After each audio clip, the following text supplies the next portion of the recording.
그때에 예수께서 갈릴리 나사렛으로부터 와서 요단강에서 요한에게 세례를 받으시고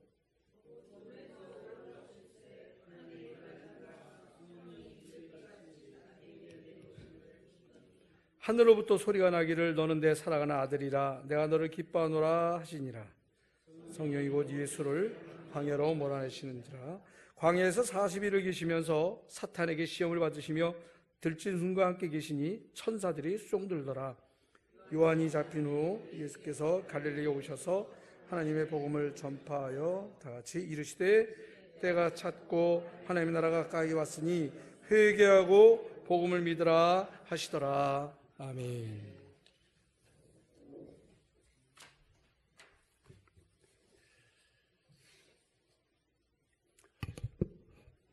오늘 찬양 부른 우리 한명번 형제를 유 목사님이 전속 찬양 사역자였는데 이제 바뀐 것 같아. 우리 형범이가 어떻게 또 이렇게 벌써 몇 번째 등판을 했는지 몰라요. 감사합니다. 젊은 청년이 이렇게 찬양을 해주니까 분위기도 더 젊어지는 것 같고 아주 좋습니다. 마가복음 강해를 하고 있는데요. 네 번째죠. 첫 번째 시간에는 복음의 종류가 예수 그리스도라는 복음이다. 마가복음이 전하고자 하는 복음은 하나님의 아들 예수 그리스도라는 여러 개의 굿뉴스 중에서 그러한 복음을 얘기하고자 한다 하는 거고요. 두 번째는 그 복음의 시작은 뭐였냐면 바로 회개였다.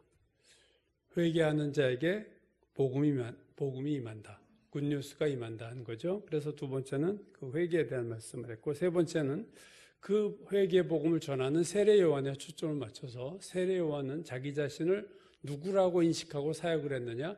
나는 목소리다. 특별히 내가 내 이름을 내고자 하는 마음이 없이 목소리죠. 사실 설교 목사님들이 주일마다 설교하고 수요일이나 금요일도 설교하시지만 무엇으로 목사가 남아야 되느냐? 전 목사는 소리로 남아야 된다고 생각해요. 그가 무슨 소리를, 무슨 말씀을 전했는가가 결국 중요하지, 그걸 누가 했느냐는 중요한 것 아니죠. 그래서 그 소리로서 존재했고 그는 빈들에 있었다. 사람이 없는 곳에서 하나님과 함께 있으므로 그가 그 사역을 끝까지 완수할 수 있었다 하는 얘기를 했습니다. 이제 오늘 네 번째 시간, 네 번째 본문은 오늘 9절에서 15절인데요. 오늘 본문에 세 가지 사건이 나옵니다. 첫 번째 사건은 예수께서 요단강에서 세례 요한에게 세례 받으신 사건. 그게 첫 번째죠. 9절, 11절 다시 보시면 그때 예수께서 갈릴리 나사렛으로부터 와서 요단강에서 요한에게 세례를 받으시고 곧 물에서 올라오실새 하늘이 갈라짐과 성령이 비둘기같이 자기에게 내려오심을 보시더니 하늘로부터 소리가 나기를 너는 내 사랑하는 아들이라 내가 너를 기뻐하노라 하시니라. 자, 이 사건입니다. 두 번째 사건은 광야에서 시험을 받으신 사건입니다. 12절 13절 성령이 곧 예수를 광야로 몰아내신지라 광야에서 40일을 계시면서 사탄에게 시험을 받으시며 들짐승과 함께 계시니 천사들이 수종들더라. 두 번째 사건이고요. 세 번째 사건은 공생애의 시작입니다. 14절 15절 요한이 잡힌 후 예수께서 갈릴리에 오셔서 하나님의 복음을 전파하여 이르시되 때가 찼고 하나님의 나라가 가까이 왔으니 회개하고 복음을 믿으라 하시더라. 자, 오늘은 이 세 사건을 살펴보려고 합니다. 첫 번째 사건은 요단강 세례 사건이죠. 고향인 나사렛에서 사시던 예수께서 요단강에 있는 세례 요한에게 나오셨어요. 그 이유는 세례를 받기 위해서였다. 마가복음은 그냥 세례를 받았다 이렇게 기록했지만 마태복음을 보면 그냥 세례를 받은 게 아니라 세례 요한이 예수님께 먼저 이렇게 얘기를 했어요. 내가 당신에게 세례를 받아야 할 터인데 어떻게 당신이 저에게 와서 세례를 받으려고 하십니까? 당황한 세례 요한이 그렇게 질문을 한 게 이제 마태복음에 나오죠. 자, 세례를 받는 대상은 죄인입니다. 그렇죠? 죄인이 세례를 받는 거예요. 자기의 죄를 고백하고 죄 용서함을 받는 의식이 세례다. 그러니까 세례는 구원을 받아야 될 필요가 있는 죄인이 받는 건데 예수님이 받을 수 있는 게 아니죠. 세례는 죄 없으신 하나님의 아들이 구원받을 대상자가 아니라 구원하실 분이 세례를 받으실 필요가 없는 겁니다. 그래서 베드로전서 2장 22절에 보면 그는 죄를 범하지 아니하셨다. 죄가 없다.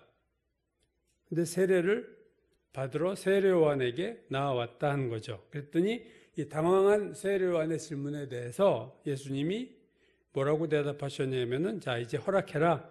우리가 이와 같이 하여 모든 의를 이루는 것이 합당하다. 모든 의를 이룬다. 즉 하나님의 뜻과 계획이 이루어진다. 그 계획에 우리는 따라가자 하고 얘기를 하는 거예요. 오늘 예수께서 하나님의 아들이자 하나님이신 예수께서 세례를 받으신 것은 마치 비유하자면 사법고시 시험 출제위원이 수험생들과 함께 책상에 나란히 앉아서 시험을 보는 거예요.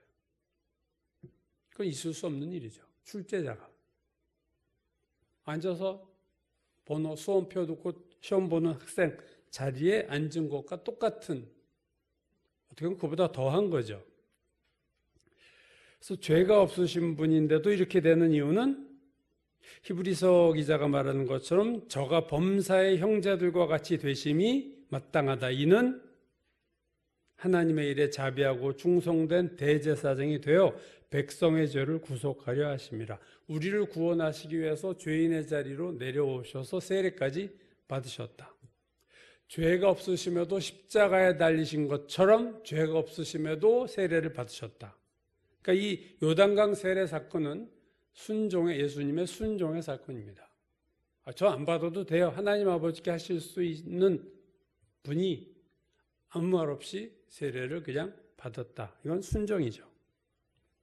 그러니까 하나님의 본체시지만 종의 형체를 가지셔서 인간의 몸을 지니셨기에 인간이 받아야 될 세례도 기꺼이 받으셨다. 그게 오늘 이제 첫 번째 세례 받으신 사건의 의미입니다.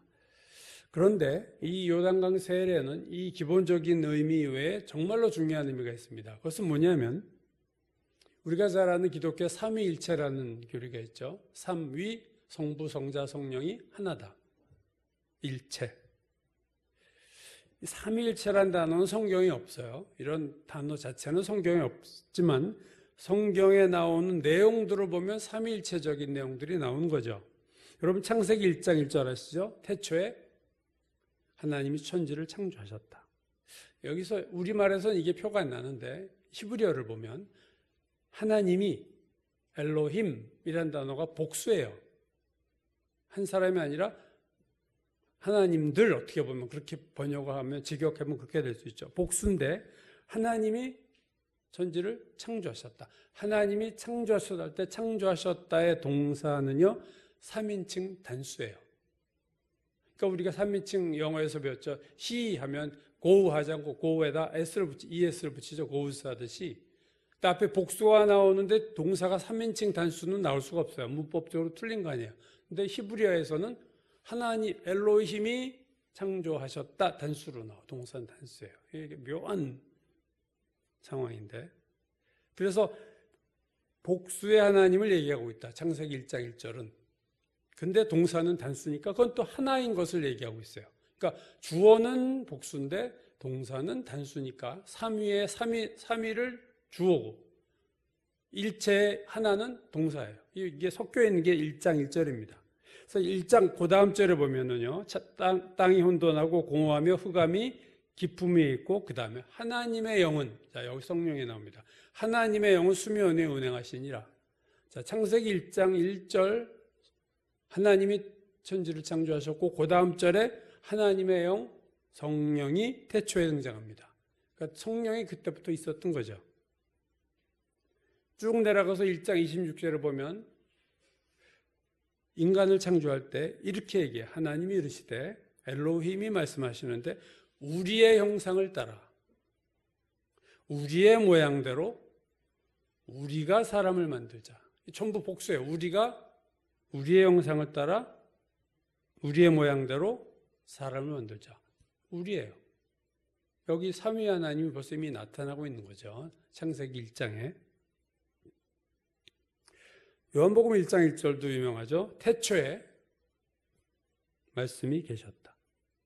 이 태초에라는, 이걸 헬라어 성경을 신구약 다 번역한 걸 보면 태초에라는 요한복음 1장 1절에 태초에라는 헬라어와 창세기 1장 1절에 태초에가 같은 단어를 썼어요. 같은 단어를 썼어요. 같다고 뭐 논란도 있긴 하지만 일단 같다고 보면 태초에 뭐가 있었다고요? 말씀이 있었다. 근데 그 말씀이 하나님과 함께 있었다. 자, A와 B가 함께 있었다는 건 분리 아니에요. 말씀이 하나님과 함께 있었다는 거나 말씀과 하나님이 다르다는 겁니다. 근데 그 다음 절은 이 말씀이 하나님이다. 이번엔 함께가 아니라 자체가 하나님. 말씀이 하나님과 함께 있었는데 그 말씀이 또 하나님이래요. 그러니까 성경에 나오는 성부, 성자, 성령의 이 묘사는요, 이렇게 믹스가 돼 있고 분리돼 있고 같이 막 나오고 있어요. 태초에 창세기에 보면 성부가 있었고 성령이 있었어요. 그죠? 요한복음 보면은 태초에 성부가 있었고 성자가 있었어요. 그러니까 성부, 성자, 성령이 태초에 다 있었어요. 우리가 축도할 때 인용하는 고린도전서 13장 13절, 주 예수 그리스도의 은혜와 하나님의 사랑과 성령의 교통하심, 삼위를 얘기하죠. 삼위일체를 유일하게 말하는 것이 이 고린도전서예요. 이 너희와 우리와 함께 있을지어다.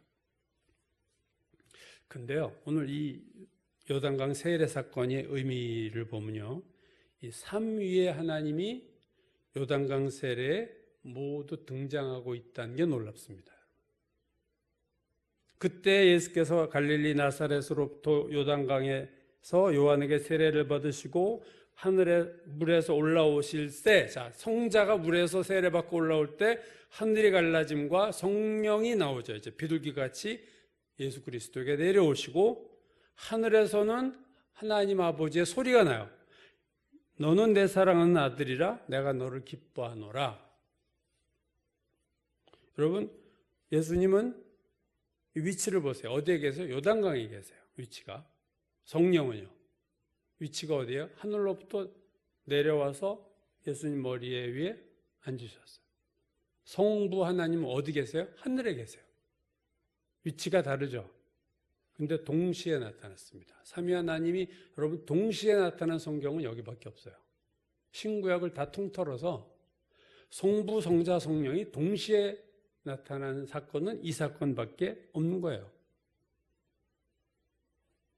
나타난 시점, 같은 시점에 위치가 서로 다른 곳에서 삼위 하나님이 나타나셨다. 이거 참 놀라운 거죠. 그 역할이 또 다르잖아요. 성령은, 성자는 세례를 받고 계시고 성령 하나님은 내려와서 성자 머리에 앉으시고 성부 하나님은 말씀으로 위에서 하늘에서 얘기를 하세요. 여러분, 이 요단강 세례 사건은 예수 그리스도가 하나님의 아들로서 공적인 사역을 시작하는 것에 대한 하나님의 공인입니다. 공인. 이게 공인 사건이에요. 공식적으로 인정하는 거예요. 이 사역은 이제 시작된다. 마치 왕이 자신의 아들을 후계자로 임명하고 무슨 식을 크게 벌이잖아요. 옛날에도 보면 그것과 같이 요단강 세례 사건은 예수님의 지상사역에 대한 삼위 하나님의 인증이다. 공인된 하는 것이 이 사건이라는 거죠. 하나님 아버지가 인증해 선포를 하셨고 성령은 예수님 머리 위에 실제로 내려와셔서 실제적으로 인증하셨고 예수님은 인간과 같이 세례를 받으셨다. 예, 참 놀라운 장면인데, 근데 이거는 요한복음을 보면요, 성령이 비둘기같이 내려왔다 하는 것을 세례 요한도 봤어요. 요한복음에 보면 이렇게 얘기합니다. 내가 봄에, 요한이 봄에 자기를 얘기하는 거예요. 내가 봄에 성령이 비둘기같이 하늘로부터 내려와서 그 위에 머물렀더라. 자, 요한도 봤어요. 나도 그를 알지 못했으나 내가 메시아가 누군지 내가 어떻게 알겠어? 나도 몰랐는데 나를 보내어 물로 세례를 베풀라 하신 그 이가 하나님이 너는 물로 세례를 베풀어라 이렇게 명령하신 그분이 나에게 말씀하시되 요한에게 성령이 내려서 누구 위에든지 머무는 것을 네가 보거든 그가 곧 성령으로 세례를 베푸시는 이인 줄을 알라 하셨기에 내가 보고 그가 하나님의 아들이심을 증언하였다. 그러니까 성령이 비둘기같이 임하는 것을 군중들이 받는지에 대해서는 나오지 않지만 적어도 세례 요한은 본 거예요. 그래서 이분이 메시아인 걸 그래서 한 거죠. 성령이 비둘기같이 임하면 그가 네가 세례를 베풀어야 될 메시아다라는 것을 하나님이 얘기하셔서 내가 그때 알았다 하는 거죠. 이게 참 놀라운 사건이에요. 그러니까 세례 요한은 물로 예수님께 세례를 줬지만 하나님은 성령으로 그 아들을 세례 주신 거예요. 되게 중요한 사건이죠. 그러니까 여러분 이 사건은 성령의 기름 부음이 있는 사건이에요. 여러분 왕이나 선지자를 구약에 보면 기름을 부어서 임명했습니다. 똑같이 지금 성령의 기름 부음이 임한 거죠. 즉 하나님의 아들로서 이제 공식 임명한다 하는 임명식을 오늘 요단강에서 삼위 하나님이 하신 거예요. 그래서 이 사건 되게 중요한 사건이죠. 공인된 예수 그리스도를 공인하신 사건, 인정하신 사건. 자, 끝나자마자 요단강 세례가 두 번째 사건으로 넘어가죠. 오늘 본문 12절, 13절 성령이 곧 쉬지도 않고 곧 요단강에서 세례받은 예수를 곧 광야로 몰아내신지라. 성령이 예수를 광야로 몰아내신지라. 광야로 가신 이유는 뭐냐? 그 다음 절 광야에서 40일을 계시면서 사탄에게 시험을 받으시며 들짐승과 함께 계시니 천사들이 수종들더라. 여기서 성령이 예수를 광야로 몰아냈다라는 단어를 썼어요. 이 몰아냈다는 이 단어, 이게 헬라어 단어가 매우 강한 표현이에요. 이거는 마가복음에 18번 나오는데요. 18번 중 12번이 귀신을 쫓아냈다 하는 단어 이게. 그러니까 귀신이 쫓겨나간 거죠. 그렇게 억지로 뭘 이렇게 쫓아낸 것을 표현한 단어가 12번, 18 중에 12번이 귀신에 대해서 쓰인 단어인데 오늘 성령이 예수를 광야로 몰아내셨다. 되게 강한 표현을 마가가 썼어요. 그러니까 이건 절대적인 하나님의 뜻이었다는 거죠. 이건 예수 그리스도의 의사도 아니고 몰아냈다. 성령께서 몰아냈다. 예수를. 쫓아내다시피 강권적으로 예수를 광야로 몰아냈다 하는 얘기는 예수께서 광야에서 시험 받으신 것이 우연이 아니고 마귀가 지 마음대로 시험한 것도 아니라 하나님의 뜻이었어요. 계획이었어요. 그래서 몰아내서 그리로 가게 해서 광야에서 시험을 받게 했다. 이건 여러분 사실 예수님에게만 적용되는 게 아니라 우리도 시험을 받아요. 그죠? 시험 받는 것도 마귀가 우리를 공격하는 거기도 하지만 다른 측면에서 보면 하나님이 마귀를 통해서 우리를 훈련하시는 거예요. 하나님의 허락하에 시험이 옵니다, 여러분. 허락하지 않은 시험은 우리가 당하지 않아요. 그죠? 그러니까 이 마귀에게 예수께서 시험 받으신 광야 사건은 이건 필수 과정이었어요. 이거는 선택이 아니라 필수 과정입니다. 하나님의 아들로서의 필수적인 과정을 지금 겪고 계신 거예요. 그래서 누가복음은 이걸 이렇게 표현했는데 조금 다르게요. 예수께서 광야 시험을 이렇게 얘기했어요. 성령의 충만함을 입어. 자, 이 단어가 들어갑니다. 성령의 충만함을 입어. 이 사건이 성령 충만이에요, 여러분. 시험 받은 사건이. 성령의 충만함을 입어 요단강에서 돌아오사 광야에서 40일 동안 성령에게 이끌리시며. 자, 성령이 두 번 나오죠. 성령의 충만함을 받아 40일 동안 성령에게 이끌려서 마귀에게 시험을 받았다. 이게 누가예요? 그러니까 예수께서 광야에서 시험 받으실 때의 예수님의 상태는 성령 충만한 상태였다. 우리가 광야 시험을 얘기할 때 말씀으로 물리치셨다라고도 많이 하죠. 맞아요. 근데 말씀으로 물리치셨지만 그때 예수님의 상태가 40일 금식한 상태였다는 것을 잊으면 안 돼요. 40일 금식한 상태에서 성령 충만한 상태에서 말씀으로 마귀의 시험을 물리쳤다. 그러니까 우리가 성령 충만도 없이 말씀만으로만 다 된다 이렇게 생각해서는 안 되는 거예요. 이거는. 같이 간 겁니다. 말씀과 성령이 지금 예수님의 경우는 같이 갔어요. 성령 충만한 상태에서 말씀으로 물리치신 거죠. 말씀과 성령에서 뺄 게 없어요. 그래서 우리나라는 이게 나눠져서 성령파가 있고 말씀파가 있는데 이건 잘못된 거죠. 이걸 나누면 둘 다 망하는 거예요. 말씀 없이 성령 하면 이단으로 가고, 성령 없이 말씀하면 바리새인 되는 거예요, 여러분. 말씀과 성령이 예수님의 경우 마귀를 물리칠 때 같이 있었다는 것을 여러분 우리는 놓치면 안 되는 되게 중요한 사건이죠.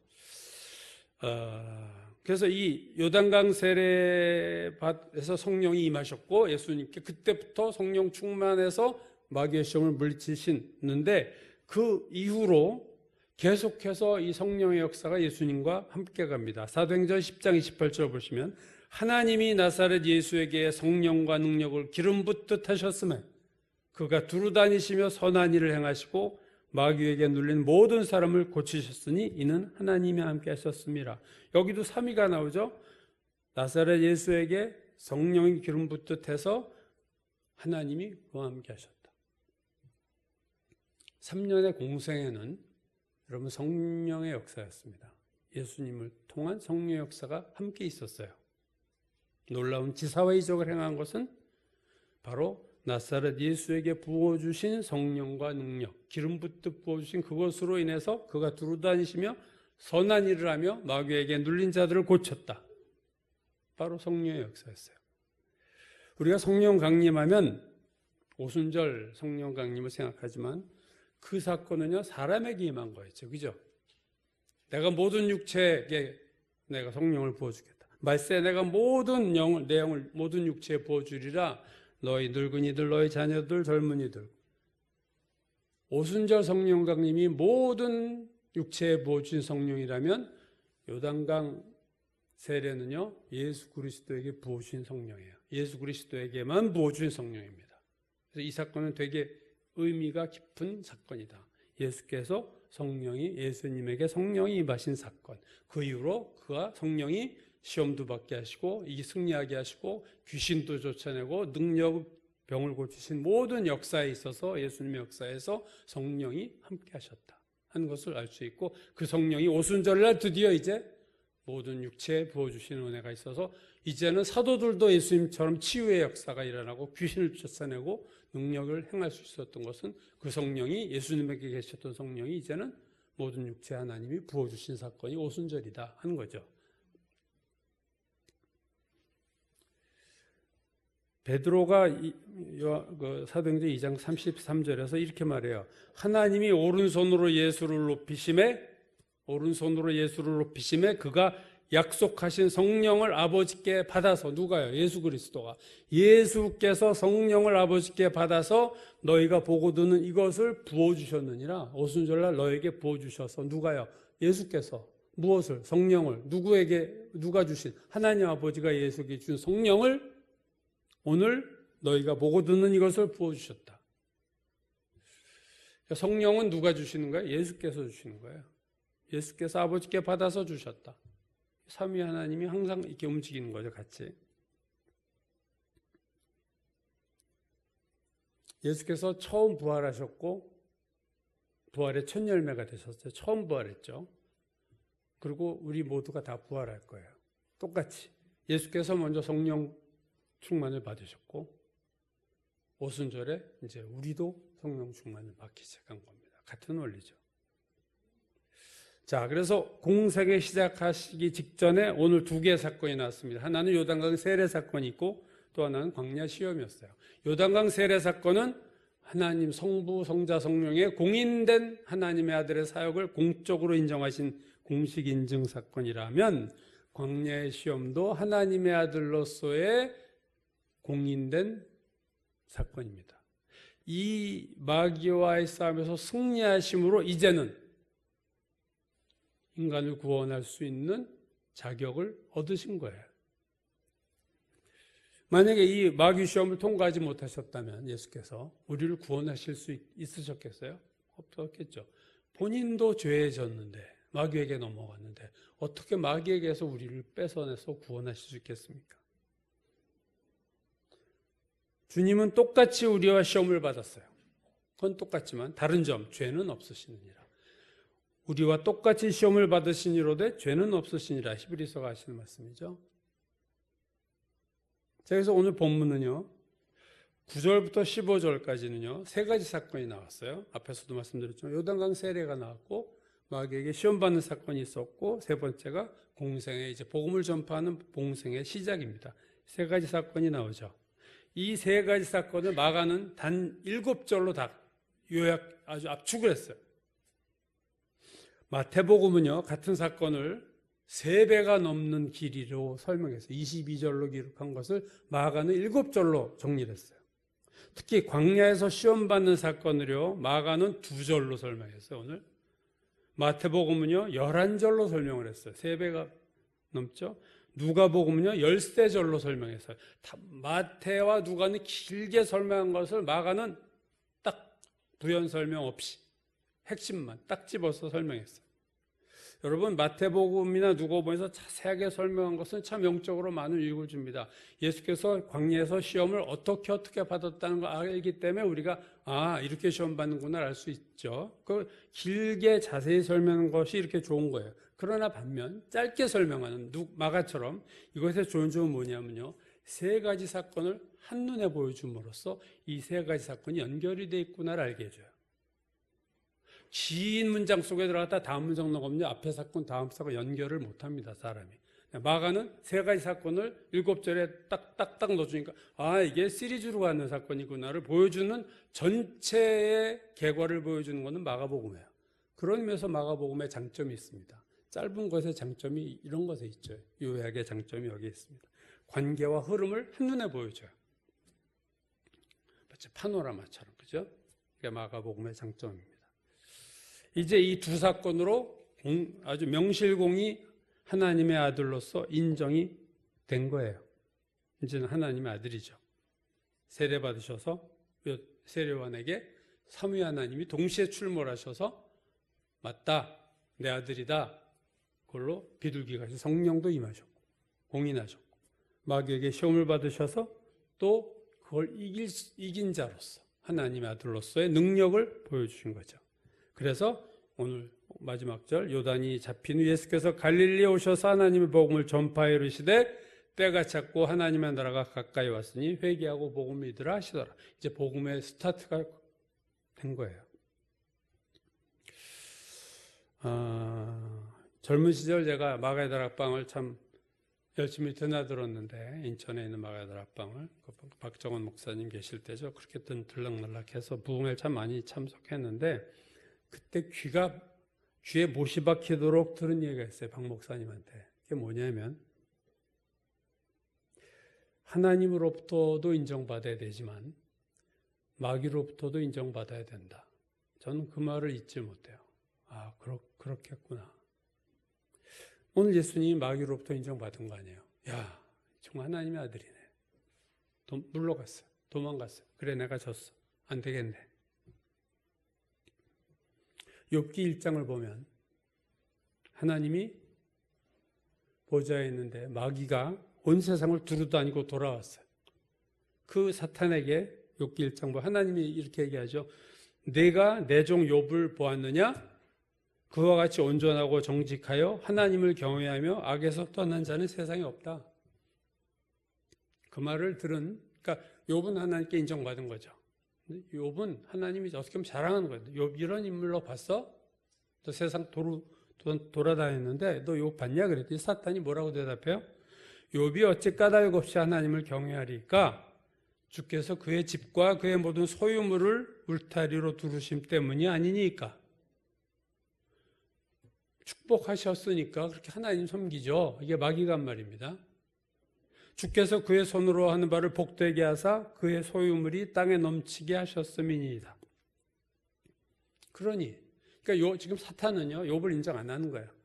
하나님 모르셔서 그렇죠. 욥은요, 하나님 축복하셔서 하나님을 잘 순종하고 섬기는 겁니다. 욥은 그런 수준은 원래 아닙니다. 인정을 못하고 있어요. 그러니까 욥기 1장에서 보면 하나님께 욥은 인정받았지만 마귀에게는 인정 못 받았어요. 사탄에게는. 근데 마지막 장에 가면은요, 그 과정에 어떤 많은 시험이 있었지만 입술로 범죄하지 아니했다. 그래서 마지막 장에 보면 결국 마귀도 손든 거죠. 그래, 너 진짜다. 욥, 너는 진짜다. 그러고 나서 하나님께서 욥을 그 이전의 축복보다 엄청나게 많은 축복을 주시잖아요. 그럼 하나님께 인정받고 우리의 적도 우리를 인정해야 돼요. 그게 중요한 거예요. 제가 얘기했죠. 전에 한번 예를 들어서 제가 젊었을 때 들은 얘기입니다. 신방 갔는데 목사님, 장로님, 집사님 귀신 들린 집에 신방 가서 집사님은 뭐 집사가 뭘 들어가 그래서 걔랑 놀고 있는데 마당에서 우당탕 쿵쾅 난리가 났어 방 안에서. 그러니까 막 귀신 들린 사람이 목사님 뭐 멱살 잡고 뭐 장로 패대기 치라고 보다 이건 정말 안 되겠다 해서 뛰어 들어간 거죠 이제 집사가. 그랬더니 귀신 들린 사람이 딱 보더니 대장 왔네. 졸제 집사님이 대장이 됐어요. 마귀가 우리 수준을 안다는 거죠. 영적인 수준을 우리는 서로 모르지만 마귀가 알아요. 대장이 되는 거죠, 이 집사가. 그래서 집사가 제압을 했어요, 들어가서.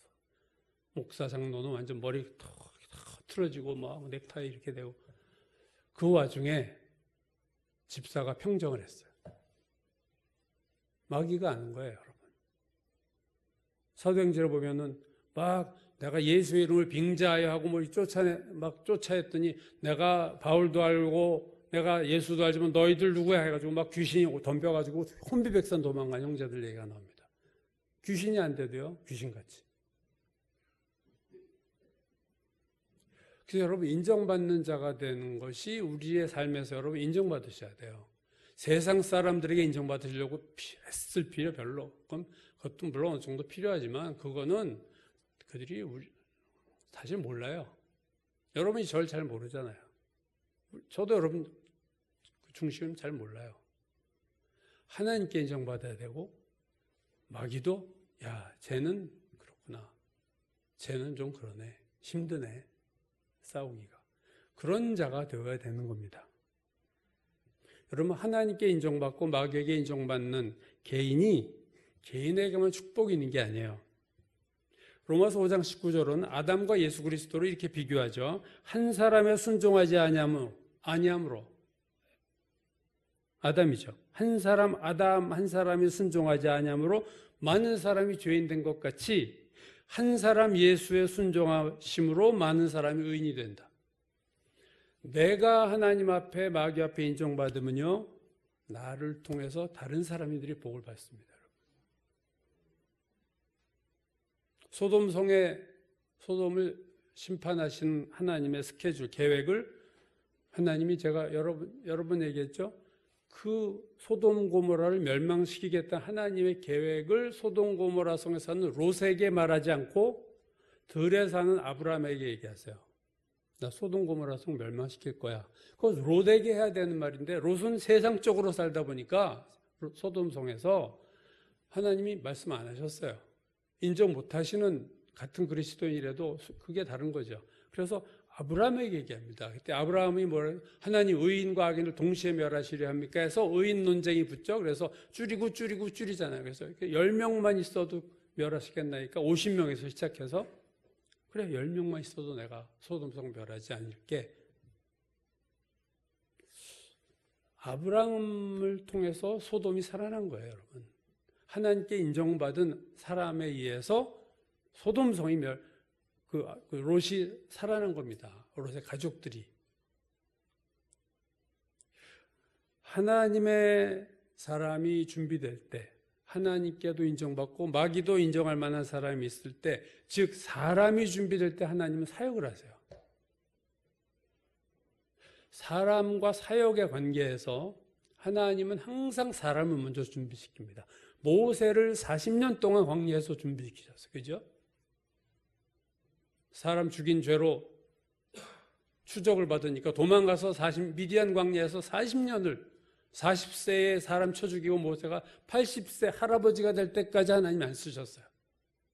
40년 훈련시켜서 됐다 할 때 호렙산에서 불 붙는 가시떨기 가운데 나타나셨습니다. 사람을 만드시고 출애굽 사건을 하시잖아요. 이제. 사람이 준비됩니다, 여러분, 항상. 그리고 그 사람을 통해서 하나님이 사역을 하세요. 준비되지 않은 사람도 사역을 할 수 있지만 열매가 없습니다, 여러분. 사역은 누구나 할 수 있죠.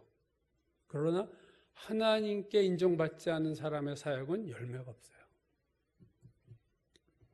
하나님께 인정받은 한 사람을 통해서 그 가정이 살아나요, 여러분.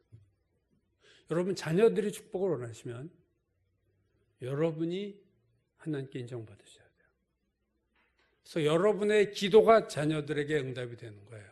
하나님의 인정을 받은 사람의 기도가 중요하죠. 기도한다고 다 똑같은 기도가 아닌 거예요.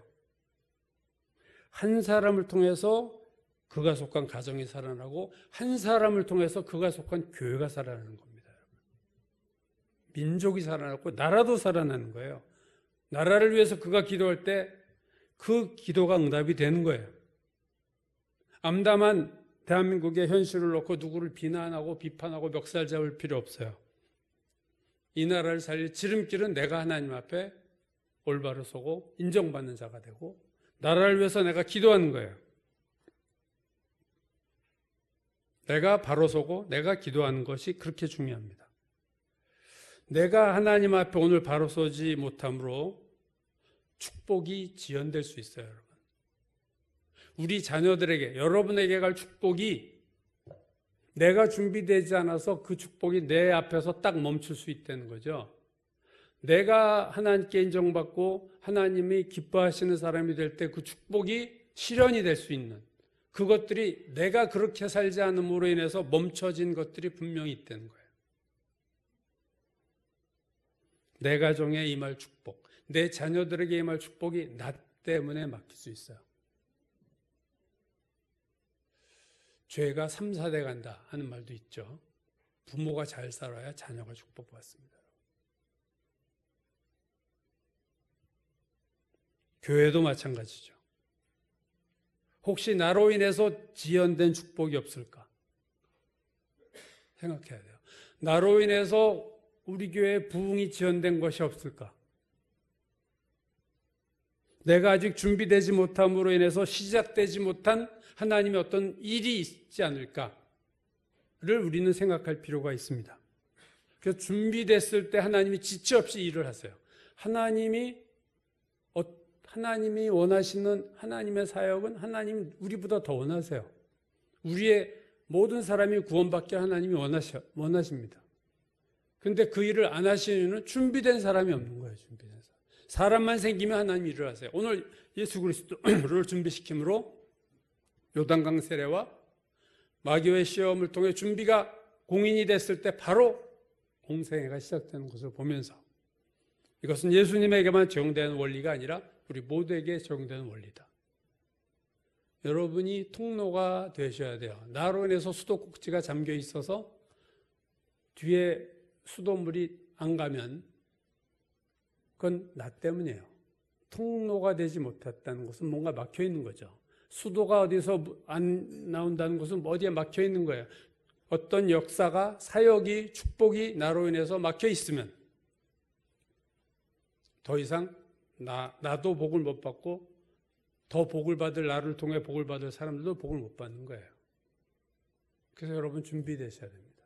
하나님께 인정받으시겠다는 그 어떤 마음, 어떤 열망이 있으셔야 돼요. 목표가 있어야 돼요. 나 하나님께 인정받아야 되겠다.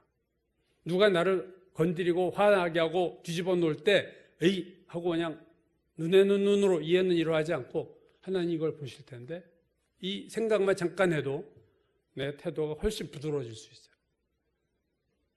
참아야지. 하나님 보시고 있는데 내가 하나님께 인정받아야지. 내가 하나님 이때 눈에는 눈으로 갚지 말라 하셨는데 나는 매일 눈으로 이는 이로 갚으면서 주여 축복하옵소서. 넌센스입니다. 하나님 앞에 인정받겠다. 마귀도 야 쟤는 잘 안 넘어가네. 옛날에는 건들면 픽픽 쓰러졌던 애가 쟤는 쳐도 안 넘어져. 그런 자가 됐을 때 하나님 그 사람을 통해서 뭔가 하세요. 하나님 뭔가를 하시는 분이에요. 하나님 오늘도 일하시는 분입니다. 하나님 일을 쉬지 않는 분이에요. 그 일을 시킬 자가 별로 눈에 안 띄어서 일이 멈춰지는 거죠. 오늘 예수님의 경우를 보면서 하나님 오늘 나로 인해서 막힌 부분들이 있다면 이제 제가 순종하기를 원합니다. 주님 제가 회개합니다. 나를 통해서 하나님이 원하셨던 일들과 축복들이 흘러가게 하소서. 나가 통로가 되게 하시고 막힘이 없는 통로가 되게 하셔서 많은 이웃들에게, 우리 가족들에게, 우리 교회에게 덕을 끼치는 나 한 사람이 되게 하여 주옵소서. 우리가 기도해야 될 줄로 믿습니다.